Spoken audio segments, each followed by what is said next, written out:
Alrighty, so starting out here on the income statement. Now, this could be a little deceiving, and I'm going to show you why in just a moment here, okay? So first off, revenue looks great. $827 million of revenue compared to $608 million at the same quarter last year. Cost of revenue, 174 mil versus 108 mil. Nothing too crazy there. It's kind of to be expected. I mean, your revenue's up over $200 million on a year-over-year basis. For your, cost of revenue to be up less than 70 million, that's pretty normal.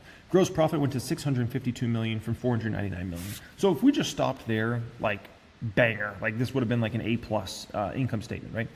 But then we have some issues here. Sales and marketing went to 288 mil from 197 mil. That's a massive increase. R&D went to 171 mil from 109 mil. General administrative, G&A, went to 182 mil from 127 mil. So it makes expenses look pretty out of control, right?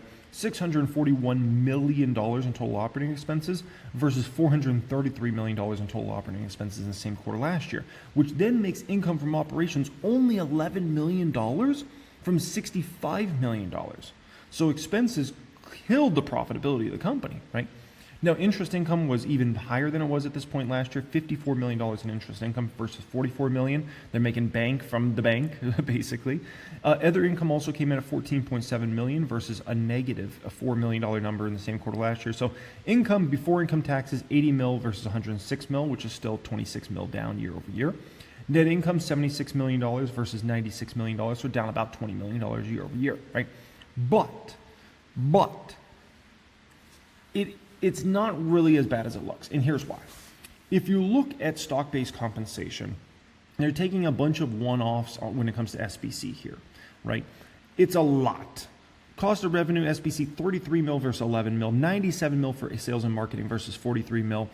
R&D was 77 mil versus 32 mil. G&A was 73 mil versus 44 mil, okay? So total stock-based compensation over doubled on a year-over-year basis. Over doubled to $281 million. So this is good and bad in the sense of, okay, so stock-based compensation is a non-cash expense. So it's an expense, but it's a non-cash expense, right? But it does dilute shareholder value.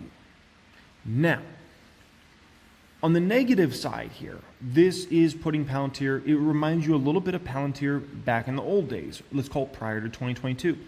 Huge growth rates. But what was the one thing? I mean, there was two things people used to poke at Palantir for back in the day. One, stock-based compensation. That was one of the huge things. And then other than that, people used to say, hey, it's an unprofitable company, right?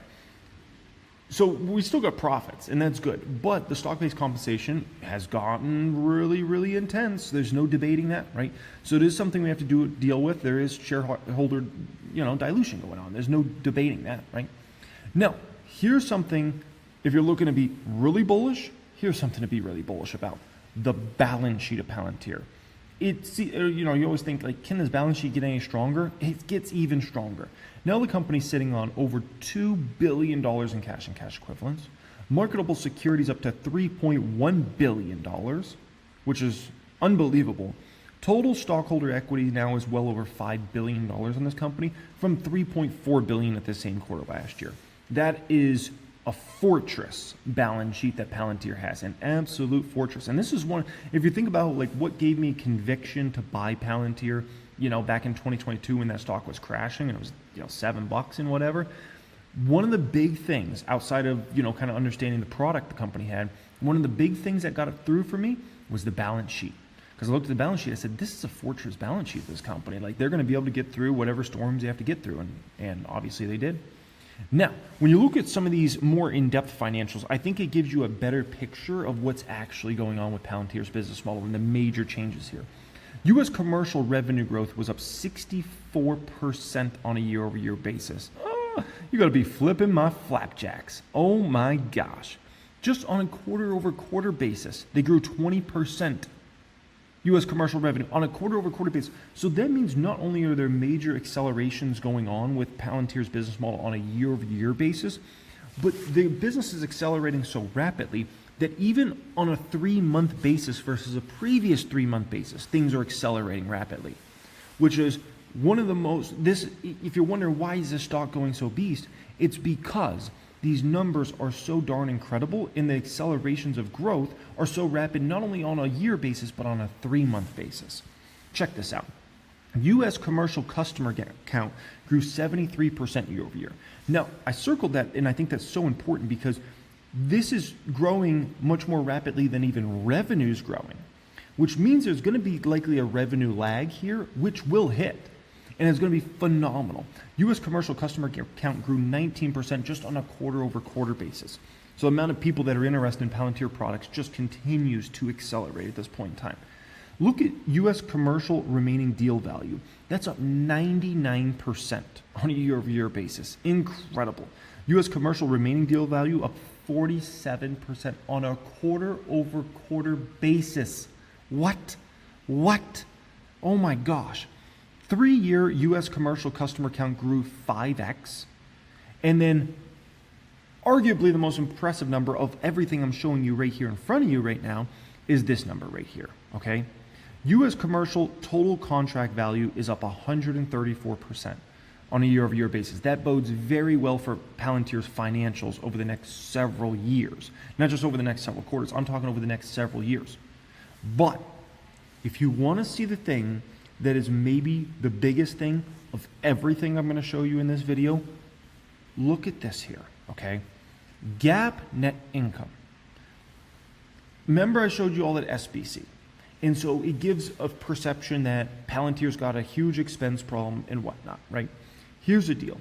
If you X out those one-time, stock-based compensation there, you would be looking at net income of this company of $164 million, right? Which compares to this point last year, $93 million. So we're talking about the company's true profitability is going up rapidly. Because remember, once again, SBC is a non-cash expense. It does dilute shareholder value, but it's still a non-cash expense. So do keep that in mind, right? Now, GAAP operating income, if you took out the one-time SBC there, $142 million versus $65 million. Tell me if my math is correct. Last time I checked, that's over a double up on a year-over-year basis. Incredible.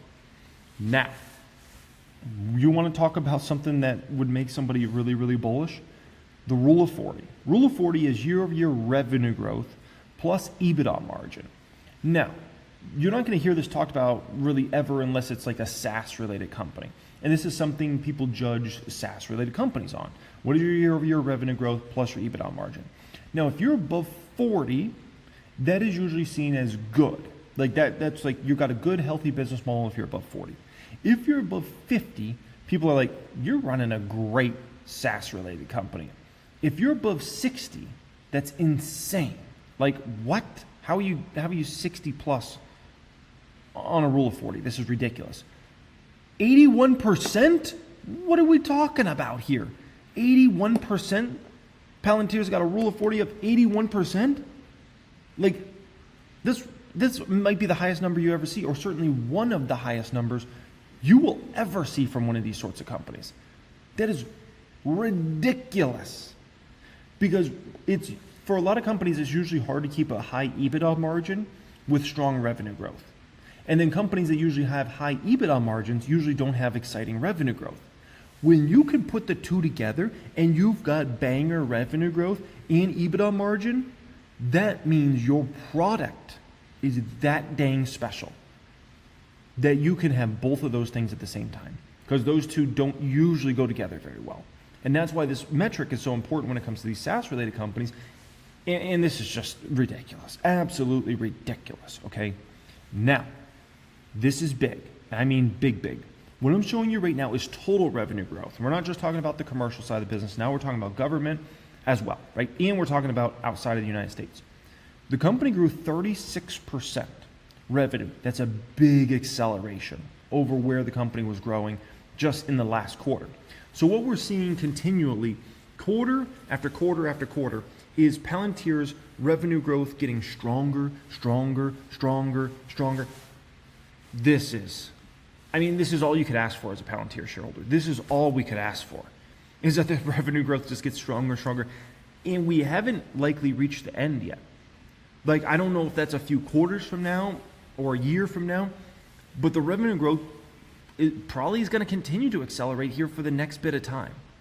And that is so exciting as a shareholder. Like, that's one of the most exciting times to be in a stock when, and if you're wondering, how did Palantir go from $7 to $100?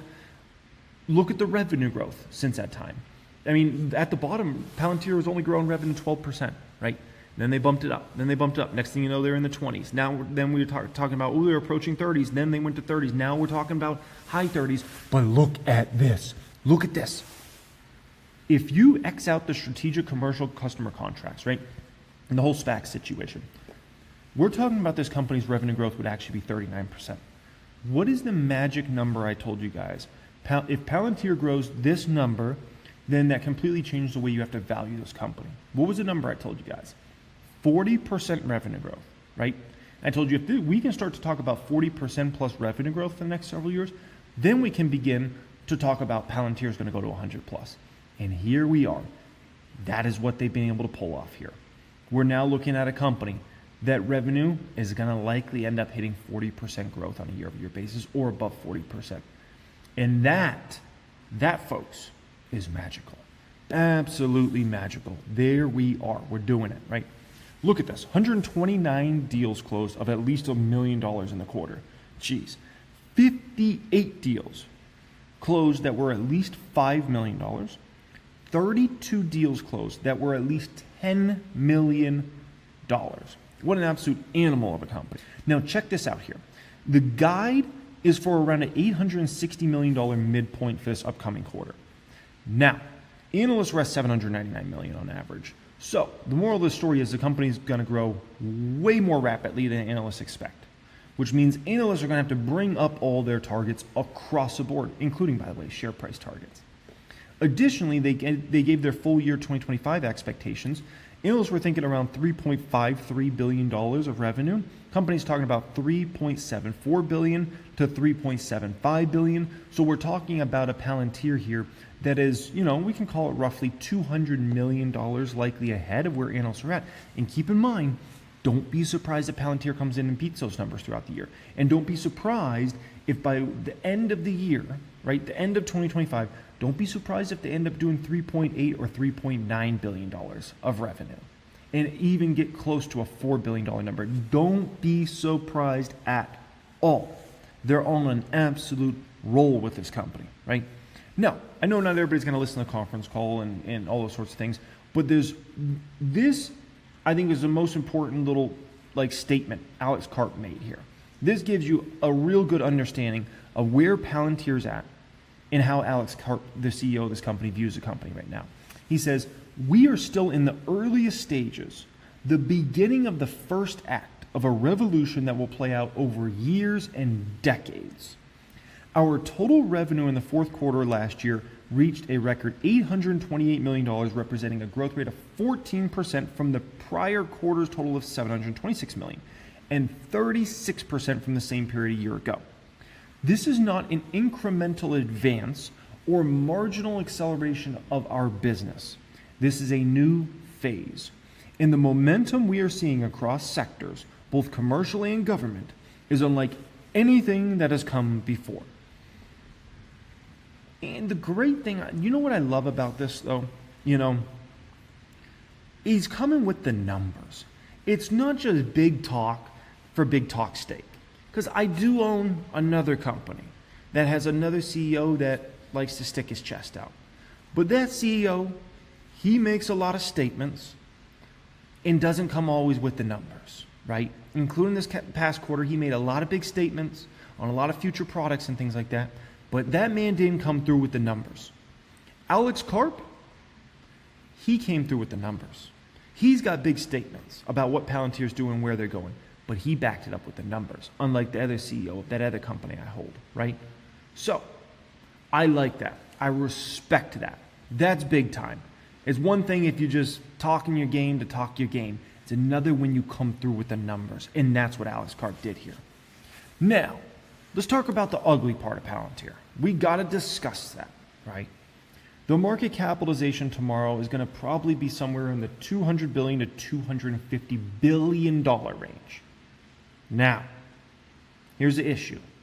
Palantir is going to likely do revenue less than $4 billion in 2025, which means the forward price to sales ratio on Palantir tomorrow will be trading over 50. That is extremely high. I mean, extremely high. The valuation is absolutely a concern, and it's a legitimate concern. Nothing could be said about Palantir. I mean, okay, what are the only two things, if somebody was to be bearish and talk down Palantir, what are the two things, there's only two things people have to go off of now. Valuation, what we just discussed, and the stock-based compensation. Outside of that, you have nothing. The revenue growth continues to surprise the upside. The EPS on a non-GAAP basis continues to surprise the upside. The margins continue to surprise the upside. The rule of 40 is ridiculous. It's like 81. Like, it's still just hard for me to even wrap my head around. The product's amazing. They're in with the government. They're getting more and more commercial clients. And as I told you guys, this becomes like, it almost like becomes like compound interest. When you have more and more of these commercial customers, it makes more commercial customers because CEOs and executives are always changing companies. And so when somebody's used Palantir's products for their company and they see how great it is, and then they switch to another company that doesn't have Palantir, you know what they start saying? Hey, why don't we have Palantir? Palantir helped my company I used to be at, XYZ, do blah, blah, blah. It's helped save us an extra $30 million a year, and we spend $7 million a year on the product. Why don't we get that in here? Boom. That's how your product goes more and more viral, and that's how Palantir ends up becoming just a massive ecosystem player in the whole entire S&P 500, right? In all the Fortune 500 companies, and then maybe even working downstream over time. So we do have valuation problems, though. There's no doubt. That price to sales ratio is ridiculous. And then, you know, you can't even really discuss a company on a forward P basis, because when you're trading at a price to sales ratio of 50 plus, I mean, your forward P is going to be just astronomically high. That's a concern. So what am I planning on doing with my Palantir shares here, okay? And then we'll go ahead and react to that bull and bear debate there. Here's my plans, okay? If this holds $100 plus, I'm planning on cashing 333 shares of this one.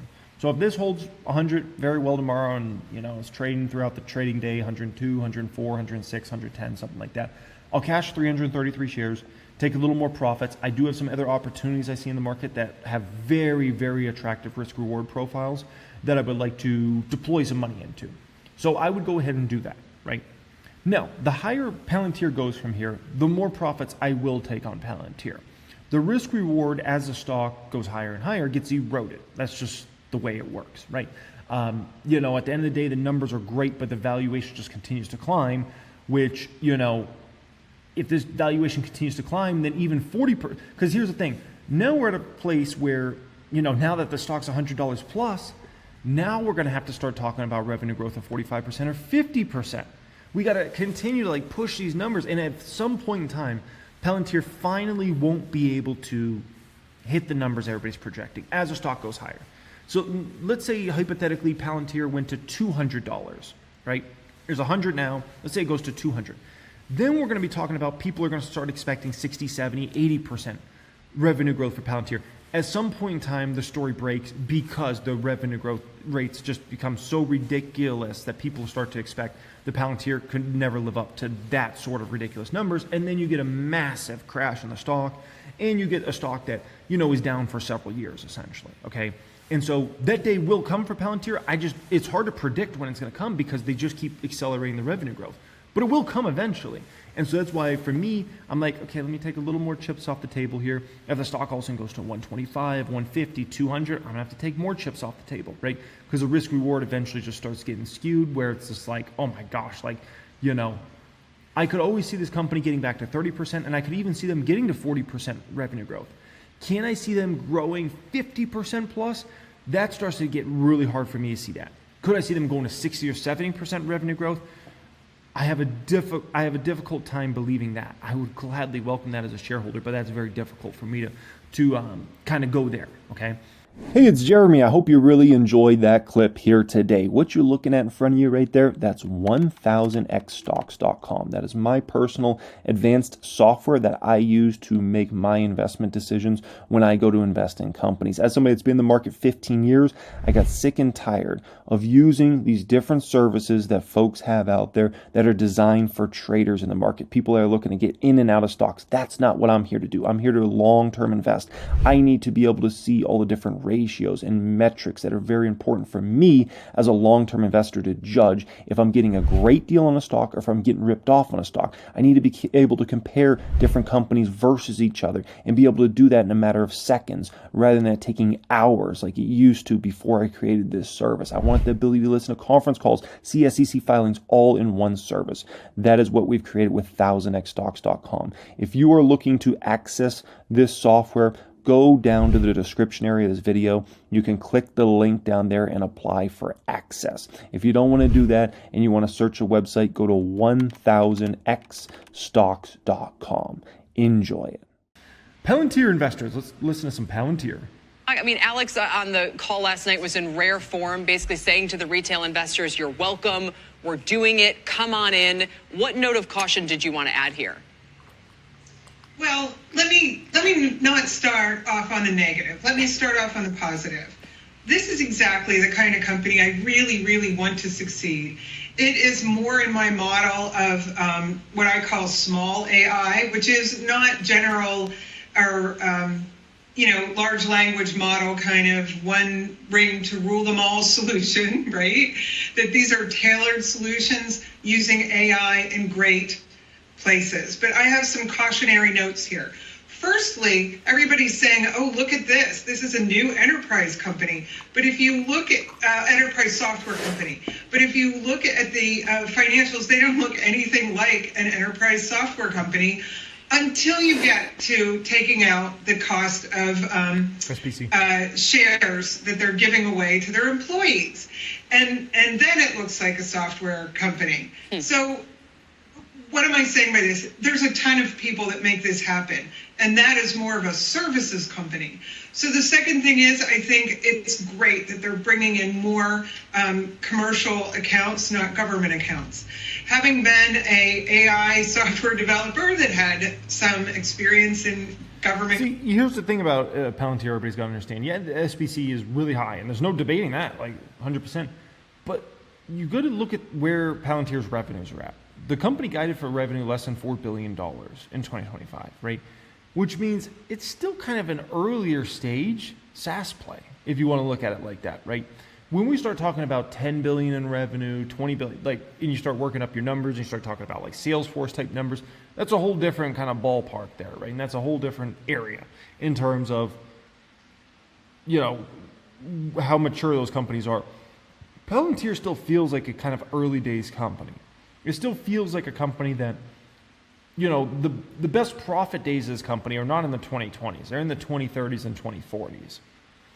The 2020s is really just about top line growth, right? And certainly you want to get the company in a good position margin-wise and profitability-wise. So when you get to those 2030s, you can build out rapidly that bottom line, right?